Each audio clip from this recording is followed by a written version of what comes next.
Hello everyone, Dr. Seth Greenberg here. This video will be taking you through exercise 23A in volume 2 of A Guitarist's Guide to Chord Construction. This is the point at which the third inversion is introduced. Now, I mentioned this in the introduction to the book, but it's worth repeating here. It starts you on the dominant seventh chord.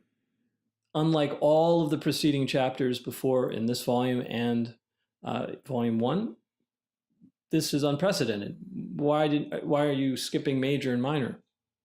I explained this, but the reason I don't address them in here in this section is because the chord tone that's the seventh when it relates to a major or a pure minor chord, not a minor seventh, but a pure minor chord, that seventh is a major seventh. It's not a basic chord tone to those chords, okay? Theoretically, sure. Of course, you could put a major seventh in the bass on a major chord or a minor chord. You know, if you're playing a G major chord, here's a seventh. That's third inversion major. You know, if you wanted to do it minor, here's third inversion minor.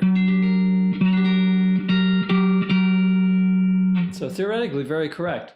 But you're not normally going to be in a key and accompanying somebody, let's say, for example, and using that chord right off the bat. You know, if you're accompanying a singer and the first chord is G, you're most likely never going to go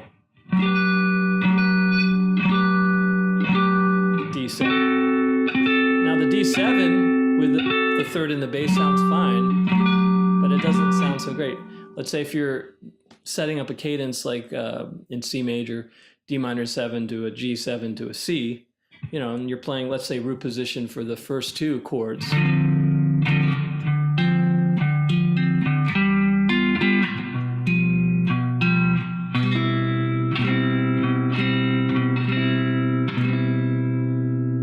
That bass note having that major seventh in there is pretty far from sounding like a fully resolved chord. Now, if you're certainly going for that and you want that effect, by all means.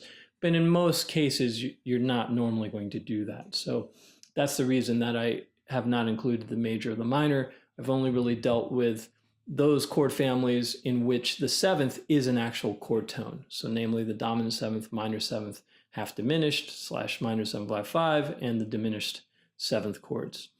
It does talk about having non-chord tones in the bass in the following section, so you'll definitely get into it. But I limited it to it just for the sake of practicality. So that's why we start with the dominant sevenths. Okay, now, if we look at the basic practices, it's very much like all the other chapters. You know, it gives you a set of specific voicings. I should add that you'll notice, if you haven't already, that under the consecutive string group, sometimes you'll see a voicing like the first one, minor 7, major 3rd, perfect 5th, and then you flip the page and you'll notice that on the second set, under the non-consecutive string groups, that you see number 1 lists the exact same order, minor 7, major 3rd, perfect 5th. But you just said that's for the consecutive string group. Yes, absolutely. You can arrange them in both ways using consecutive and non-consecutive. So if we took, let's say, a G7 chord and you're going to play consecutively 7, 3, and 5, and then you turn around and say, well, how am I supposed to play this non-consecutively? Well, here's where I like to leave it up to the player to, you know, try to solve a problem. But let's just go through a little bit of this. Well, if I keep the bass note, of course, on the 6th string, which is what I do mention under the non-consecutive strings, you'll notice construct the following voicings with the minor 7th on either the 6th string or the 5th. So if I choose to keep this note on the 6th string as it is, well, I could move the 5th up an octave. So instead of here, I would have this. Now the balance, yeah, notwithstanding, that would be one other way, right? Kept 2 of the voices original in the consecutive group, but I relocated the other one, the fifth, up an octave. Well, who's to say I have to just limit it to the fifth? I could also move the third up an octave, right? So let's try that. And then here we've got, so there you have it. Bass note's still on the sixth string, but now I've moved both the third and the fifth up an octave. So just so there's no total confusion when you're scratching your head and looking at that going like, what am I supposed to do here? That's what you're supposed to do, is relocate them by octave, okay? Now, I'm not going to obviously go through every single one of these voicings on consecutive and non-consecutive string groups. These videos are really just to give a basic demonstration of it, and I'm not even actually going to play through the entire exercise, because what these videos are about, if you haven't already watched all the other ones and don't realize it, is it's more about my strong recommendation in terms of how to practice this stuff, in keeping it simple, always keeping it in tempo, and making sure that you don't compromise the tempo and you give yourself ample time so you can anticipate the next chord. Those are the key things, okay? And just to demonstrate that, let's just take that consecutive string group, 7, 3, and 5. And if we're doing 23A, I'll set up the metronome as always. It's on 30 beats per minute. It should leave me enough time. And I'll just do maybe the first 2 lines just to give you an idea. But this is all consecutive string. And if I happen to mess up or hit a wrong string in the course of doing this, or I can't find all the notes for some reason, I'm just going to keep playing. So you want to keep that driving along. So here we go. We're going to sync up to the time as always. 3 and 4. I'm going to go around one more time. And 3, 4, and oh, barely made that too. 3, 4, and E flat 7. And you should know the names of the notes or how they're related as you're playing it. A7, so that's A, D sharp, F sharp, and getting off the chord as quickly as possible. A flat 7 with G flat in the bass. Now here you could use an open string, or you could do it down here, either or. It's your choice. D7 with C and B flat. So don't just memorize the shape and just move it around and just follow the bass note. Know all the notes. So that's B flat, E, G, and G sharp, A7 with G sharp. That would technically be G sharp and C double sharp and an E sharp. So yeah, of course, some of these might catch you off guard, because how often do you see an A sharp 7 chord in root, let alone in inversion? But it does exist, and you might encounter it. It is a legitimate chord. It's not one of the off-the-wall crazy chords that you would never ever see in any other situation. So because you have the key of D sharp minor, that is a real key, and in that key you may see an A sharp 7 chord sometime. But the point really is that, you know, some of these you're going to recognize and be able to get to pretty quickly, and then other ones you might get completely lost. But that's why I go through all of the various keys, and you're encountering all of these, so there's no stone left unturned, so to speak. Now, let's say if we were doing this and you've got that down on that set of strings, of course, as always, you could try approaching it where maybe you do it on the next set of strings. So you'd have it just on 3, 2, 3, 4, and then get off the chord. Don't hold on to it like I just did a moment ago. So you want to set up ahead of time.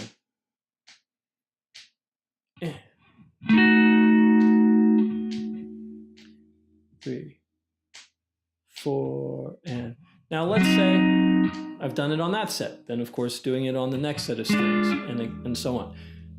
Once you've got those 4 consecutive groups, you can mix them up. So I'm not suggesting that you always have to go through A1, A2, the way in which you approach it is up to you. I don't have like a real specific rigorous way that you should do this. As long as you're doing it in time and you're giving yourself enough of a breathing period, or window in between each chord, you'll be fine. Like all of these will be, I think, helpful practices. Some will be more challenging than others, but just go about it in a very reasonable manner. If you're going to make this incredibly hard from the get-go, don't be surprised that you're going to just be really frustrated. To start off with a simple approach like that. Now, let's say you've gone through the 4 consecutive string groups and you say, hey, okay, I got them. Well, you want to make it a little more difficult? Try switching up the string groups. So maybe here, just for example purposes, I'll change it on each string group. So maybe I'll start this time on the top 3 strings. And I'm going to cycle it from the root on the 3rd string to the root on the 4th, to the root on the 5th, to the root on the 6th. And I'll do a mirror image. I'll go from 6 back to 5, back to 4, back to 3. So it'll be bass note following that will be 3, 3rd string, 4th string, 5th string, 6th string, then 5th string, 4th string, 3rd string. It's a pretty easy shape to follow. And 3 and 4 and 2. Now I switch. 3. Same voicing. And I switch. B7. And I'm there ahead. Don't play early when you get there early. 2, 3, 4, and now back to the 5th string with the bass. So keep the variation simple. Otherwise, you're getting very easily lost, even at a really slow tempo.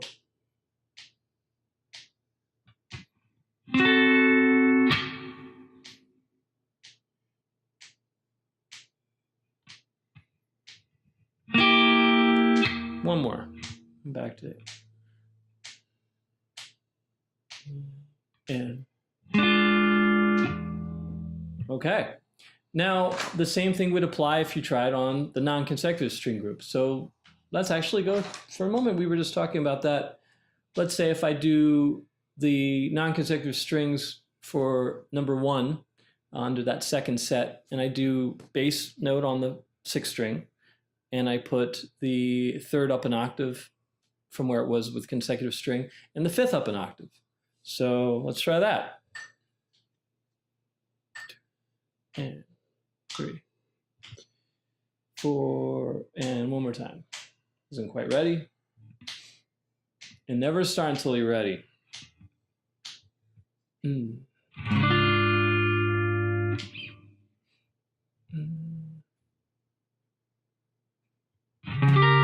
know the notes. When you get there, you should know that you're playing an A, a D sharp, and an F sharp.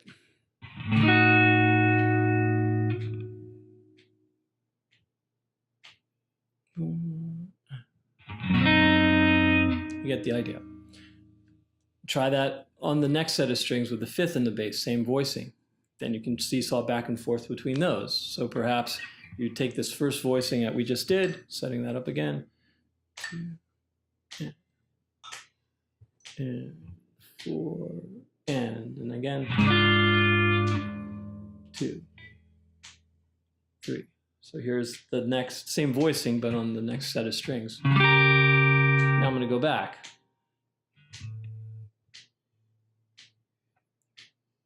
And then go back again.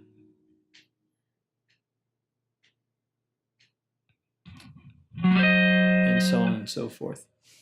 Now, if you miss and you can't find the chord, or you only get the bass note, let's say I had done that and I couldn't get the other notes in time, this is what I would have done.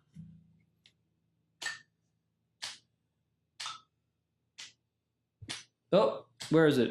I'm going to start on that one. 2. Now I'm going to switch strings. Okay, I only found the 3rd in the bass. Just play those 2. Don't interrupt the time. Going back. 3. And then what happens is it should be that there I only hit the outer 2. 3. for. Now, if I'm missing it at that sort of rate and I'm really getting buried, there's one of two things that I can do. One is slow the tempo even further than it already is.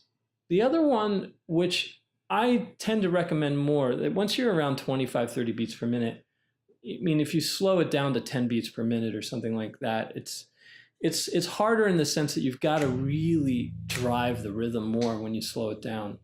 And a lot of players, find that difficult. It is difficult to do. So that should give you some idea into how to practice 23A as general overview. And please click subscribe if you have not, because there will be some more videos related to Volume 2 and possibly Volume 1 coming up as well. If you have any questions, please let me know. I'll do my best to answer them in a timely fashion. If I get a bunch of requests to do a particular video, I'll put up another one as well. But as I've mentioned before, the way in which you practice any of these isn't really going to be much different. And I'm not making these videos so you can watch me do these, because that's not going to be very helpful to you outside of just demonstrating what I mentioned in the book in terms of the procedure and underlying the importance of keeping the tempo going, not doing it too fast, and being able to anticipate the chord and whatever variations that you end up doing, doing them incrementally and not just raising the bar too high too quickly. Okay, so I will hopefully see you around, and thanks again for joining me. I really hope that you're getting a lot out of the book.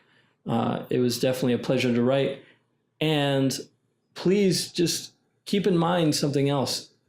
This is not easy material. This is not something that somebody picks up and spends, even a month shedding and all of a sudden has it like the back of his or her hand. It doesn't work that way. So, just keep that in mind. If you start to feel a little bit overwhelmed or frustrated at certain points, just do it in stride. The thing is, you will start to see by this point, especially in the book, if you've gone through root, first inversion, second inversion, going into third inversion, you should now start to see the neck and how a lot of these things overlap one another.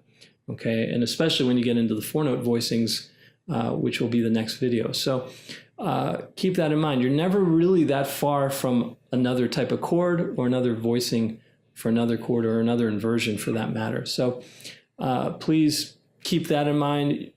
Sometimes it takes a lot of toiling around, and then there's a light bulb moment, an epiphanal shining of light, and oh wow, I now I get it.